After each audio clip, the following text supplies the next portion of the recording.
Mais qu'est-ce qu'ils font les ados sur Internet? Mais ils font quoi ces jeunes sur Internet? Mais ils font quoi les ados sur Internet? Mais qu'est-ce qu'ils font les ados sur Internet, ces Mais ados qu'est-ce qu'ils font les ados sur Mais Internet qu'est-ce qu'ils font ces ados sur Internet? Cyber, les ados témoignent. Héloïse Dupin de Saint-Cyr. Les réseaux sociaux occupent une grande partie de nos journées. Ce sont 63% des 8 à 18 ans qui sont inscrits sur des réseaux sociaux selon des informations qui sont diffusées sur le site de l'association e-enfance. Instagram, Snapchat, TikTok, WhatsApp, Twitter, nouvellement X, Facebook, Discord, Pinterest et le dernier né BeReal, où vous êtes invité à poster des photos quotidiennement. L'usage des réseaux n'est pas nouveau. Beaucoup de parents s'inquiètent quand ils entendent parler de cyberharcèlement, de pornographie, de trafic en tout genre disponibles sur ces réseaux. Et donc pour parler de tout ça, j'accueille aujourd'hui Ambre, qui a 14 ans. Elle est en 3e dans un collège de 160 élèves situé en Périgord. Et elle vient nous raconter son expérience des réseaux, du bon et du moins bon parfois. Bonjour Ambre, j'espère que tu vas bien. Bonjour Héloïse. Donc aujourd'hui, on rappelle que pour protéger les enfants de la collecte de leurs données personnelles, donc l'identité, les photos, il est interdit de se créer un compte sur un réseau social avant l'âge de 13 ans. Aujourd'hui, donc tu en as 14 et jusqu'à l'âge de 15 ans, il faut l'autorisation parentale. 15 ans, c'est ce qui constitue la majorité numérique en France. Aujourd'hui, est-ce que quand tu as ouvert tes réseaux sociaux, tes parents étaient au courant ? Oui, ils étaient au courant. Et est-ce que tu comprends pourquoi ce sujet est pertinent, pourquoi on se pose des questions et pourquoi il y a une majorité numérique à l'âge de 15 ans ? Je crois que c'est pas assez connu des adultes. Enfin, on n'en parle pas assez aux adultes, on en parle beaucoup aux adolescents parce que c'est eux qui prennent des risques. Mais les adultes, au contraire, on leur en parle pas du tout. C'est-à-dire ? On considère qu'ils sont assez adultes et matures pour ne pas avoir de problèmes sur les réseaux et donc pourquoi on leur en parlerait. Et donc on les prévient pas et du coup ils peuvent s'inquiéter pour leurs enfants. D'accord, parce que tu penses qu'en fait, à ton âge, en fait, on est assez informé sur les risques. Ah oui. Et au travers de quoi, par exemple ? L'école, les réseaux sociaux eux-mêmes, parce qu'il y a quand même des personnes bienveillantes. Et oui, je dirais les réseaux sociaux et l'école, en grande partie. Alors pour commencer, j'ai un petit jeu à te soumettre avec des réponses juste rapides. Tu me réponds, est-ce que j'ai un compte ou est-ce que j'ai pas de compte ? Ok ? C'est une liste de réseaux sociaux. Instagram. J'ai un compte. Snapchat.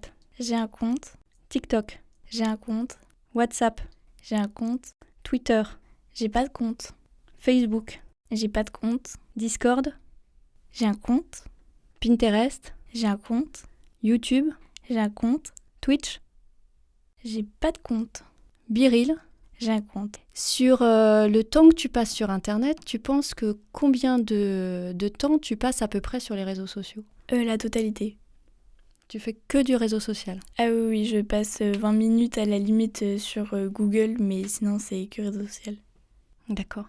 Et sur l'ensemble de ces réseaux sociaux, quelles sont les plateformes que tu préfères aujourd'hui ? Instagram et TikTok. Est-ce que ça a toujours été le cas ? TikTok, j'ai installé il n'y a pas si longtemps parce que j'avais un a priori pas très positif dessus.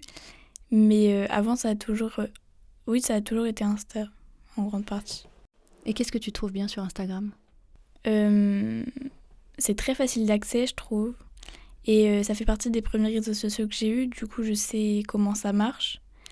Et je trouve qu'il y a de tout et de rien, en fait. C'est très diversifié sur le réseau. Et donc, quoi que je cherche, je trouverai. Et donc, pour les auditeurs qui ne savent pas et qui n'ont pas de compte Instagram, est-ce que tu peux expliquer ce que c'est ? Donc, Instagram, c'est un réseau social qui permet de poster des vidéos, des photos, des stories et de chatter avec ses amis. Et TikTok ? Et TikTok, c'est aussi un réseau social du coup, mais où tu peux poster seulement des vidéos. Récemment, on pouvait aussi poster des stories, mais je trouve qu'il y en a moins.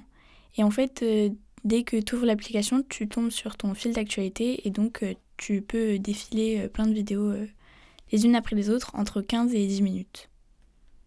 Et tu peux aussi parler avec tes amis.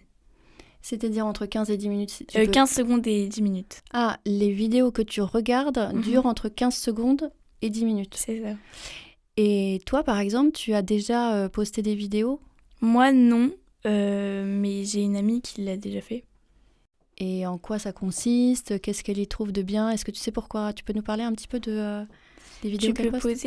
Tu peux poster plein de choses. Tu peux poster des playbacks, comme tu peux poster des vlogs, comme tu peux poster juste des chit-chats. Donc, tu vas parler avec ta caméra.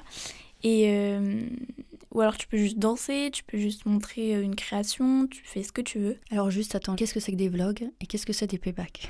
Des playbacks, donc, c'est quand il y a une musique, du coup, tu filmes avec cette musique-là. D'accord. Et en fait, tu imites les paroles comme si c'était toi qui chantais. On sait que c'est pas toi qui chantes, c'est pas la même voix, c'est pas voilà.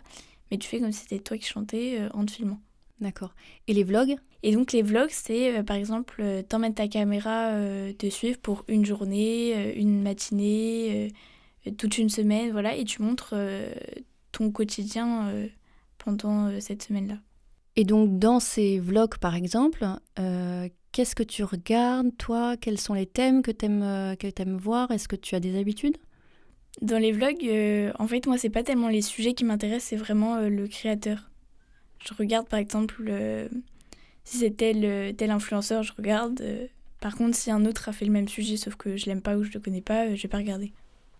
T'as des noms aujourd'hui d'influenceurs que t'aimes bien ? Oui, pas mal. Pour commencer, Léna Situation. Donc, son vrai nom, Léna Mafouf, parce que j'aime beaucoup ce qu'elle fait. Alors, juste Léna Malfoy, est-ce que tu peux expliquer aussi pour tous ceux qui la connaissent pas, tout ce qu'elle fait, en dehors aussi de ses vlogs, parce qu'en fait, elle fait énormément de choses. Léna Mafouf, donc, c'est une passionnée de mode. Et elle a commencé, donc, il y a 7 ans, si je me trompe pas, peut-être 10, avec des petites vidéos YouTube sur la mode, sur sa vie, sur ce qu'elle aime. Et elle a beaucoup évolué et elle a réussi à... maintenant, c'est la créatrice de contenu numéro 1 en France. Et elle a 2,67 millions d'abonnés sur YouTube, donc qui est sa première plateforme à la base.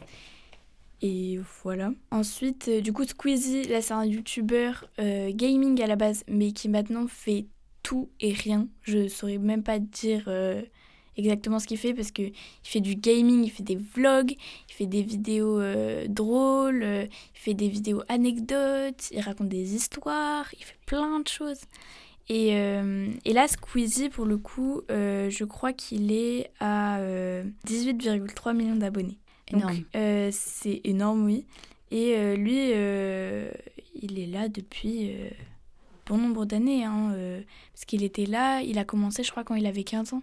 Donc tu regardes régulièrement tout ce qu'il y a. Oui, je crois que je connais absolument toutes ses vidéos. Et tout à l'heure tu parlais de story. Est-ce que tu Oui. peux raconter ce que c'est qu'une story ? Une story, donc, c'est une photo ou une vidéo que tu postes sur ton compte qui va apparaître du coup quand tu cliques sur ta photo de profil et qui sera disponible seulement 24 heures. Et qui après se supprimera automatiquement. D'accord. Sauf si tu l'as mis sur Instagram, par exemple, tu peux la mettre en story à la une et donc en fait, elle sera disponible quand tu veux. Mais à la base, elle est disponible seulement 24 heures. Qui va regarder cette story en fait ? Des gens qui ont envie de savoir ce que tu fais durant ces voilà, dernières ça. 24 heures. Oui, voilà, c'est ça. D'accord. Et donc, par exemple, dans les stories que tu regardes, c'est aussi des influenceurs ou ça peut être tes copines ? Oui, la plupart du temps, c'est mes copines. Les stories des influenceurs, je regarde pas spécialement parce que de savoir qu'ils ont pris un petit déj avec des bananes, je m'en fiche un peu. Quand c'est mes copines, en soi, je les connais, je les vois dans la journée, je suis contente de savoir ce qu'elles ont fait ce week-end, etc. Donc c'est plutôt pour savoir, pour partager l'activité du week-end, c'est ça ? C'est ça. Et en semaine, ça veut dire que... En semaine aussi, tu peux... Je sais pas, si t'as une tenue qui te plaît, tu fais quelque chose qui est chouette, tu veux montrer quelque chose, t'es en vacances, il y a un joli coucher de soleil, et que t'as envie de partager ça, et du coup, tu peux mettre ça en story. D'accord, ok. Et quand tu es sur l'ensemble de ces réseaux, est-ce que tu as des thèmes ou des sujets qui t'intéressent le plus ? Qu'est-ce que tu regardes en particulier ? De la cuisine, de la mode, Alors, avant tout, je pense que c'est... des cours de maths ? Pour beaucoup de personnes, c'est de l'humour. parce qu'il y a beaucoup d'humour sur les réseaux sociaux. Je dirais que c'est principalement ça. Ensuite, je regarde Par aussi... exemple, c'est quoi de l'humour, par exemple? C'est quoi la dernière blague que t'as vue qui t'a fait rire? Ah non, mais c'est pas vraiment des blagues, c'est vraiment genre des danses ridicules, comme plein de choses. Ça peut être une personne qui est drôle de nature, enfin, c'est quelque chose qui te fait rire, quoi. D'accord. C'est principalement ça sur les réseaux. Ensuite, je regarde aussi du make-up, Ouais. donc du maquillage, etc. Des vêtements, qu'est-ce que je regarde? Des anecdotes aussi, parce que je trouve ça cool d'avoir des témoignages ou des histoires que des personnes à peu près de ta tranche d'âge te racontent. T'as en mémoire le dernier témoignage que t'as entendu d'une jeune fille de ton âge? De mon âge, Ou de ton âge, ou de... Je sais pas. sur que les t'as- réseaux, Ouais. Squeezie fait beaucoup de choses comme ça, donc il raconte les histoires de certains cartels, de certaines personnes, des histoires d'horreur aussi. Il y a une youtubeuse qui s'appelle Romy Victory qui fait des threads d'horreur du coup, que Squeezie faisait aussi, où elle raconte des histoires d'horreur vraies ou fictives, paranormales ou pas. Enfin, c'est vraiment... ça change pas mal. Et donc ça, je trouve ça super cool parce que déjà, quand c'est des vraies histoires, par exemple sur les cartels ou sur des célébrités, ça fait de la culture générale. Et puis quand c'est des histoires d'horreur, c'est chouette d'avoir un peu de frisson, etc., sans forcément regarder un film d'horreur qui est moins ludique, je trouve. Tu écoutes ça à quel moment, par exemple? En pleine après-midi, comme le soir. Hein. C'est quand je suis posée. C'est pas devant en mon allant à téléphone. l'école, sur le Ah, chemin ou... Ah non, c'est tout le temps quand t'es posé. Il faut que tu sois posé quelque part dans ton lit, sur un canapé, sur une chaise, sur quoi, et que tu te poses avec ton petit chocolat chaud et hop. Et hop, tu regardes Ouais. tu regardes un petit... Une petite vidéo Squeezie. Et on sait que sur les réseaux sociaux, il y a pas mal d'opinions divergentes. Il y a des choses qui sont... il y a parfois des mots qui sont dits qui sont pas très sympathiques, des commentaires qui sont aléatoires. C'est quoi ta réaction par rapport à ça? La plupart du temps, j'ignore. Je peux avoir un avis, mais le donner, je trouve, à cette personne-là qui n'est pas du tout d'accord avec moi, je trouve que c'est lui donner de l'importance et de l'attention pour rien. Donc la plupart du temps, je laisse. Parce qu'en fait, il ne mérite pas qu'on fasse tout un drama autour de ça. Quand c'est quelque chose qui est méchant et haineux, je comprends et il faut dire que ça sert à rien et que c'est horrible. Mais il y a plein de personnes qui s'en chargent et je trouve que ça sert à rien que j'aille lui dire qu'en fait il est complètement idiot. Trop de personnes lui disent déjà. Je pense qu'ils se sont déjà assez miteux ou alors c'est vraiment qu'il est vraiment idiot. T'as un exemple, une illustration d'un commentaire comme ça où tu t'es dit franchement il est idiot justement? Là tout de suite en tête non. Ouais. Parce que il y en a plein. Il y en a plein. Des toutes petites choses comme des choses énormes. Donc j'y pense pas vraiment. Enfin je passe en fait. Je me fais même plus la réflexion. Dernièrement, tu m'as partagé une capture d'écran d'un texte sur lequel tu étais tombée sur un réseau social. Est-ce que tu te rappelles? C'était une republication, du coup, une capture d'écran qu'une fille sur TikTok avait partagée, mais d'un tweet qui était déjà à la base, du coup, sur Twitter. Je le lis? Vas-y, lis-le. Mon Dieu. Donc, c'est Kwakubé2 qui nous fait l'honneur de nous donner son opinion sur le viol. Je cite. « Pourquoi le viol est sanctionnable? Je veux dire, chaque homme a le droit de se vider les couilles dans une femme au moins une fois dans sa vie. On devrait mettre en place un système où chaque homme a le droit d'abuser d'une fille une fois par an à ne pas dépasser sous peine. » Alors forcément, ça laisse un peu sans voix. Quelle a été toi ta réaction quand tu as vu ça? Alors c'était là la capture que je t'ai envoyée, c'était pas la première fois que je voyais ce tweet parce que ça a fait beaucoup parler. Et donc quand je suis retombée dessus, je me suis dit que ça pourrait être intéressant de te l'envoyer. Et donc en fait je trouve ça juste écœurant. Et j'ai même pas les mots, j'ai même pas commenté, j'ai rien dit parce que plein de personnes encore une fois s'en occupent. Donc une fois que quelqu'un lui dit qu'en fait il est complètement idiot et que c'est vraiment écœurant, bah y a plus rien à dire quoi. Et en fait, déjà de penser ça, je sais pas comment c'est possible, mais en plus de le partager, donc de donner à d'autres personnes la possibilité de penser la même chose, de s'accrocher à lui, entre guillemets, de dire je me rallie à lui, je trouve ça horrible parce que si des gens pensent la même chose, ça crée un attroupement de personnes vraiment mauvaises et horribles.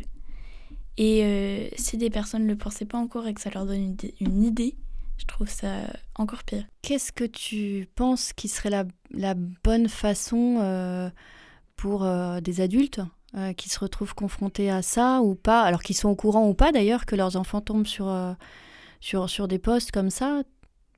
Qu'est-ce qu'on pourrait leur dire? En fait, je crois qu'il n'y a rien à faire.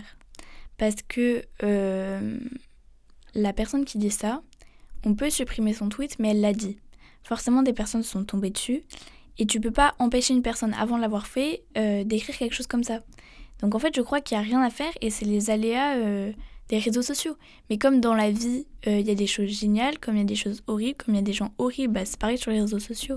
Et je crois qu'on peut rien faire et que c'est comme ça. Et du coup, aujourd'hui, le rôle des ados, c'est de se préparer à tous ces cas. Tu imagines un monde sans réseau social, sans ce type de message? Parce que par exemple, à ma génération, il y a la moitié des mots de ce poste que je connaissais pas forcément à ton âge, tu vois.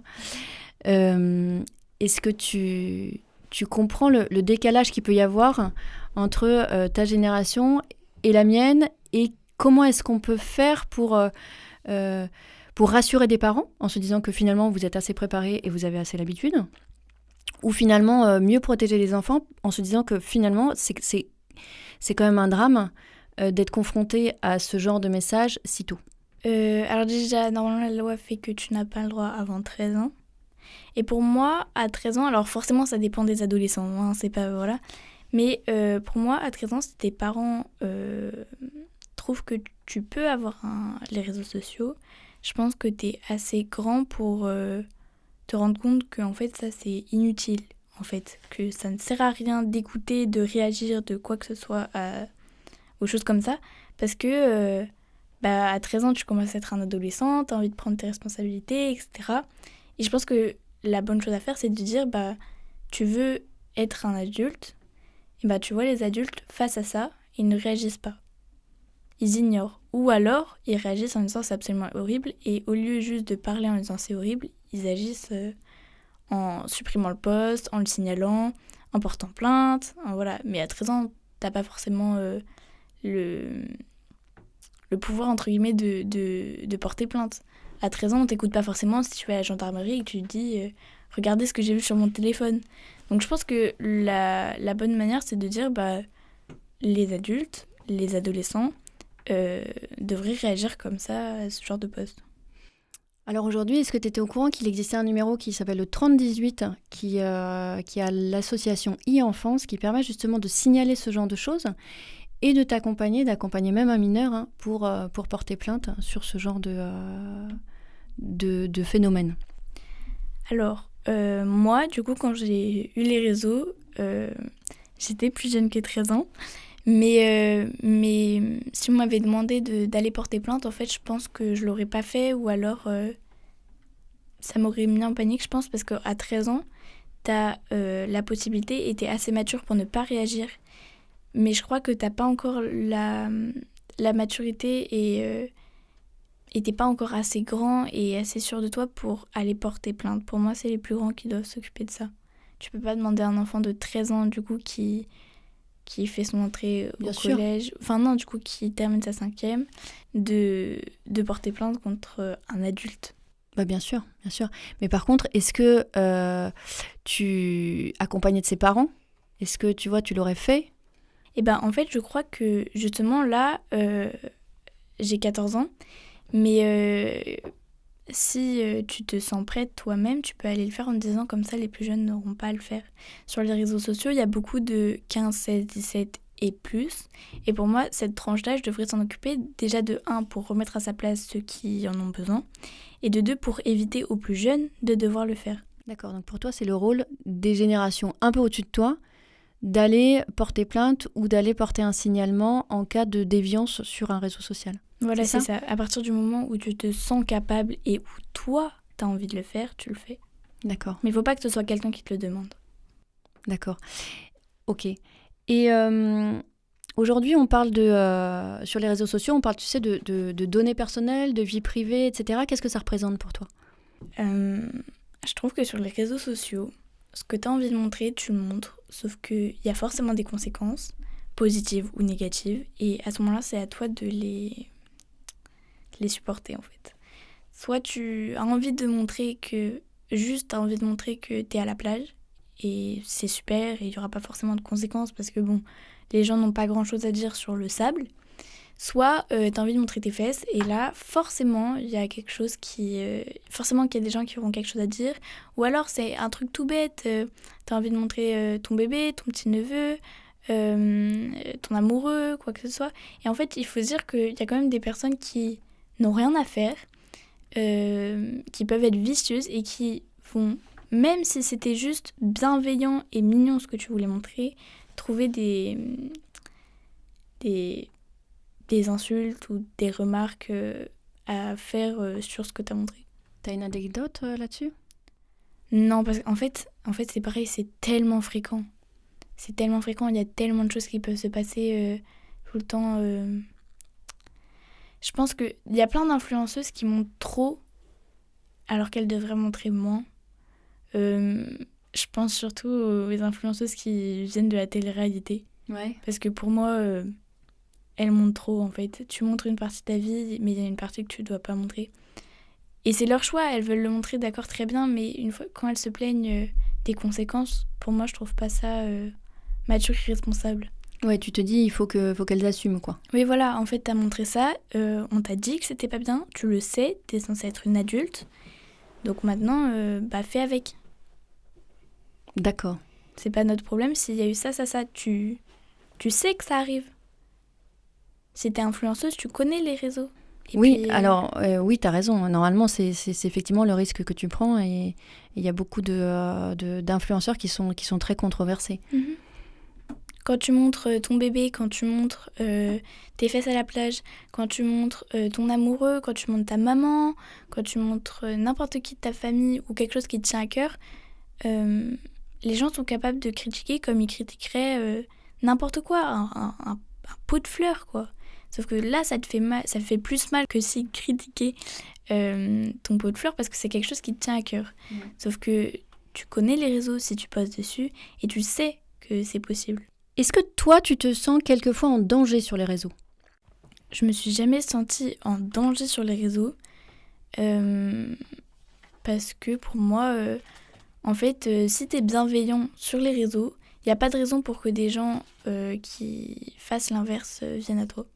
Moi, j'ai en partie toujours été bienveillante sur les réseaux ou alors j'ai juste skippé, quoi. J'ai pas fait attention. Skipper, ça veut dire ? Tu scrolles, tu passes à autre chose en fait. Et donc pour moi, si t'es gentil avec les gens, il n'y a pas de raison qu'ils soient méchants avec toi. Est-ce que tu trouves que c'est facile de discuter des réseaux avec des adultes ? Je trouve pas. En fait, oui, si j'arrive et que je fais... est-ce qu'on peut discuter des réseaux sociaux ? Oui, forcément. Mais est-ce que c'est pertinent ? Je sais pas. Parce que moi, devant un adulte, je trouve que c'est tout le temps rebelote, quoi. Qu'est-ce que tu fais sur les réseaux ? Nous, on n'avait pas ça à notre âge. Moi, je suis pas fan. Ah, mais t'avais moins de 13 ans quand tu les as eus. Enfin, je trouve que c'est pas très pertinent. C'est tout le temps la même chose et c'est bien d'avoir une discussion une fois dans sa vie, mais quand c'est avec tous les adultes de ton entourage, il n'y a plus grand-chose à dire, quoi, en fait. D'accord. Et donc, du coup, avec qui tu peux échanger si demain, il y a, je sais pas, il y a quelque chose qui t'est désagréable, etc. C'est avec tes copines que tu partages, que tu dis c'est inadmissible, ça ne va pas, etc. Il faudrait faire ci, il faudrait faire ça.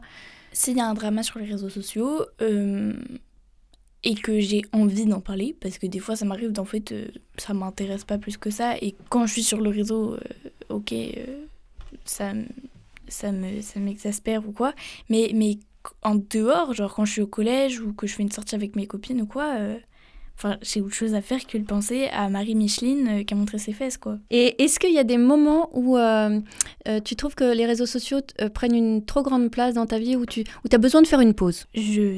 J'ai jamais eu le besoin vraiment de faire une pause parce que j'ai jamais été hyper active sur les réseaux. J'ai jamais... mais en fait, je pense que pour les personnes qui ont l'habitude de poster tous les jours ou plusieurs fois par jour, etc., ça doit être épuisant. Parce qu'à force, en fait, tu montres tout et des fois, t'as juste pas envie. Sauf que tu te dis, en fait, d'habitude, je montre tous les jours. Donc, si je montre pas, ils vont se dire qu'il y a un problème. Moi, j'ai jamais eu ça. Parce que déjà, j'ai 14 ans, je suis pas influenceuse, il y a pas énormément de gens qui me suivent, ils attendent rien de moi.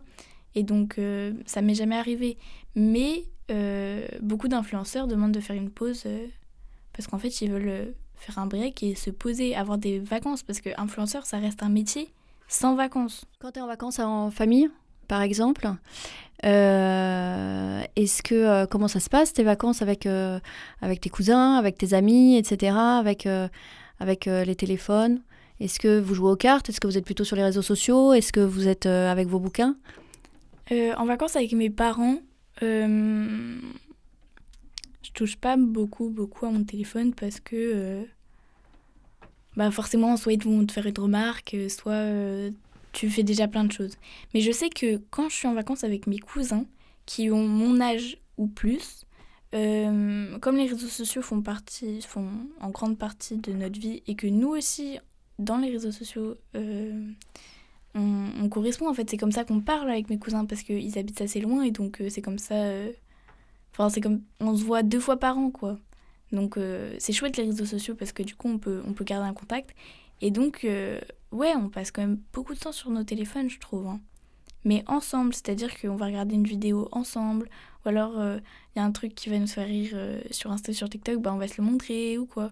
Donc en fait, j'ai pas l'impression que ce soit s'éloigner ou... Parce que c'est très péjoratif quand même les réseaux sociaux, parce que quand je dis on passe quand même beaucoup de temps sur nos réseaux sociaux... Il y a beaucoup de gens qui vont se dire ils sont assis l'un à côté de l'autre et ils se parlent pas et ils sont sur leurs écrans.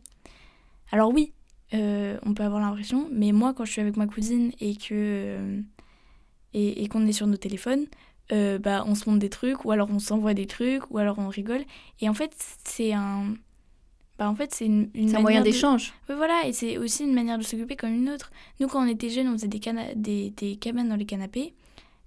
Maintenant on fait ça, on a grandi quoi.